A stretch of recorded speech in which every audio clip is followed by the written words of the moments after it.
BCCI और IPL के owner, जिसमें 10 ओनर्स है, उनके साथ एक मीटिंग होनी थी 31 जुलाई को, और ये मीटिंग कंक्लूड हो चुकी है। और इस मीटिंग से क्या निकला है आप सबको ये बताऊंगा। क्या प्रीति जिंटा और उनके साथ शाहरुख खान के साथ फाइट हो गई?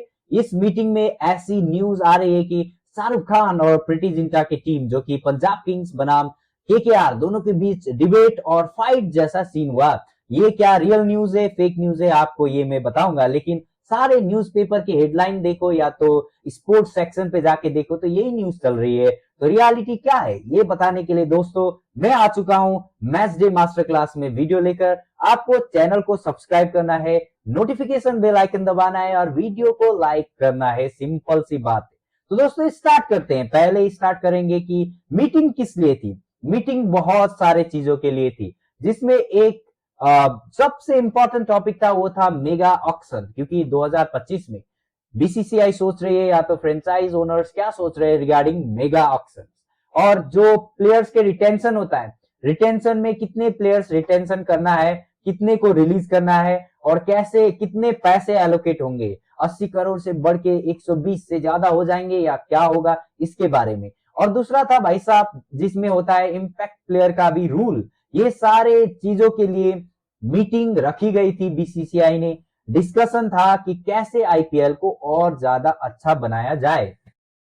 इसमें सिर्फ इतना ही नहीं, ऑक्शन के रिलेटेड, प्लेयर्स के रिलेटेड, अनकैप प्लेयर्स के रिलेटेड सारी डिस्कशन टेबल पे रखी गई। और उसके साथ साथ बीसीसीआई ने एक स्टेटमेंट भी रिलीज किया है, जिसमें कहा गया है कि सारे 10 फ्रेंचाइज ओनर्स के साथ हमारी मीटिंग हुई, और मीटिंग में बहुत सारी चीजें जो कि टेबल की गई। और टेबल करने के बाद, डिस्कशन पे आने के बाद, अब बीसीसीआई को लेना होगा डिसीजन। अभी डिसीजन फुल नहीं हुआ है, यहाँ पे कोई कंक्लूसिव कंक्लूजन नहीं आया, ऐसा कहना है दिल्ली कैपिटल्स के ओनर ने। दिल्ली कैपिटल्स के ओनर्स ने कहा नो रियल आउटकम्स, मींस कोई आउटकम नहीं। और बाहर आके उन्होंने खुल्लम खुल्ला कहा रिगार्डिंग, जैसे आपने पता है कि फाइट हुई, ये न्यूज में चल रही है बहुत ज्यादा कि शाहरुख खान के टीम और प्रीति जिंटा की जो टीम थी उनके साथ डिस्कशन हुई। लेकिन यहाँ पे एक हीटेड डिबेट हुआ था दोनों के बीच रिलेटेड टू जैसे ऑक्शन। ऑक्शन में बहुत सारे ऐसे टीम है जो फ्रेंचाइज है, वो चाहते हैं कि मेगा ऑक्शन हो,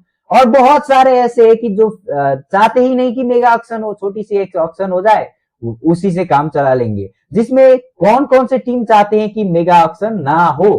पहले है CSK, Mumbai Indians, KKR, Sunriser, और उसके बाद राजस्थान एंड गुजरात टाइटंस। और जो फेवर में है उसमें है RCB, Punjab Kings, LSG, DC. इसी बात पे चर्चा हो रही थी, तो वहां पे डिबेट पे थोड़ा सा हीटेड आर्ग्यूमेंट हुआ, और डिबेट होने लगा दोनों फ्रेंचाइज के बीच। टेबल में बैठे हुए हैं, तो उन्होंने एक दूसरे के साथ एक्सचेंज ऑफ वर्ड हुआ, जिसमें ये था कि टॉपिक ऑक्शन होनी चाहिए या नहीं होनी चाहिए। पंजाब किंग्स के को ओनर आए थे, प्रीति जिंटा नहीं थी, को ओनर के साथ, और शाहरुख खान उधर थे, तो इनके साथ थोड़ा सा एक्सचेंज हुआ है। क्योंकि दोस्तों आपको पता है आरसीबी, पंजाब किंग्स, एलएसजी और डीसी तो ऑब्वियसली चाहेगी कि ऑक्शन हो। ऑक्शन क्यों हो? क्योंकि आपको पता है उनकी टीम बनानी है, और बाकियों की जैसे CSK, Mumbai, KKR, Sunriser, Gujarat, Rajasthan, इनकी ऑलरेडी टीम बिल्ड है। अगर इनके प्लेयर बाहर निकाले गए, इनके प्लेयर को निकाला गया और फिर ऑक्शन किया गया, तो इनके जो ऑलरेडी स्टेबल टीम है वो डिस्टेबलाइज हो जाएगी। तो इसी के चलते इनका सोच है कि ऑक्शन ना हो, मिनी ऑक्शन हो, छोटा सा ऑक्शन हो, मेगा ऑक्शन ना हो। ये एक चर्चा है। और दूसरे चर्चे में था कि जो होता है ना इम्पैक्ट प्लेयर, इम्पैक्ट प्लेयर में भी जैसे ओनर थे वाडिया साहब, वाडिया जो ओनर है, उन्होंने कहा कि इम्पैक्ट प्लेयर में भी दो डिवाइड हो गए ग्रुप।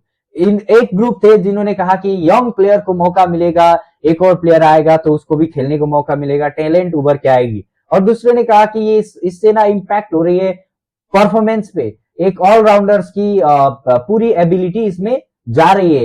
एक बैट्समैन बैटिंग करके बाहर जाता है, और बाहर जाने के बाद वो फील्डिंग नहीं करता, तो फील्डिंग में उसकी पूरी पूरी जो होनी चाहिए थी वो रूल की वजह से नहीं हो पा रही है।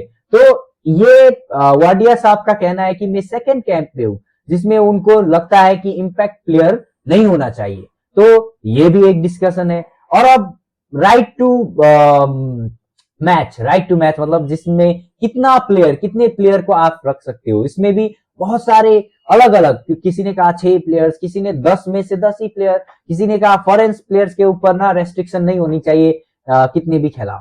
अब ये भी डिस्कशन पे आ गया। और फिर उसके ऊपर ये भी आया, किसी ने 8 प्लेयर के बोल दिया। टीम के पास कोई कंक्लूजन नहीं था कि हाँ इतना 5 कर दो, 5 कर दो। किसी ने ना, मतलब ये नहीं कहा कि नहीं नहीं 5 हो गया 5 कर दो। सबने कहा नहीं 5 नहीं होना चाहिए, 6 होना चाहिए। एक ने कहा 7, एक ने 8। तो मतलब यहाँ पे अब बीसीसीआई को डिसाइड करना है कि कितने प्लेयर को आप रख सकते हो और कितने पैसे में खरीद सकते हो। और एक और रूल जो कि एमएस धोनी और बहुत सारे प्लेयर्स के बीच अब ये इम्पैक्ट हो सकता है अगर ये लागू हुआ तो यहाँ पे एक डिस्कशन हुआ फ्रेंचाइज ओनर्स के बीच कि उन्होंने कहा जो भी बीसीसीआई से, मतलब जैसे आपको पता है इंडियन क्रिकेट छोड़ के 5 साल हो चुके हैं जिस प्लेयर को, जैसे एमएस धोनी इंटरनेशनल क्रिकेट छोड़ा हुआ 5 साल होने वाले हैं, तो हो चुके हैं। तो अगर एमएस धोनी 5 साल से ऊपर हो चुके हैं इंटरनेशनल क्रिकेट खेले हुए, तो उनको क्या करना चाहिए, उनको भी अनकैप प्लेयर में डालना चाहिए। अनकैप प्लेयर मतलब जो होता है कि भाई स्टार्टिंग में आता है ना, जो पहली बार कैप दिया होता है, उसको अनकैप प्लेयर बोला जाता है। तो अनकैप प्लेयर के रूप में आना चाहिए, ये भी डिस्कशन हुई। तो बहुत सारे ऐसे डिस्कशन हुए जिसमें कंक्लूसिव अभी रिजल्ट नहीं निकला है, जस्ट टेबल किया गया है। ये सारे ओनर्स ने अपने अपनी जो लिस्ट बनाई थी उसमें डिस्कस किया गया, उसके बारे में बातें चर्चा करी गई।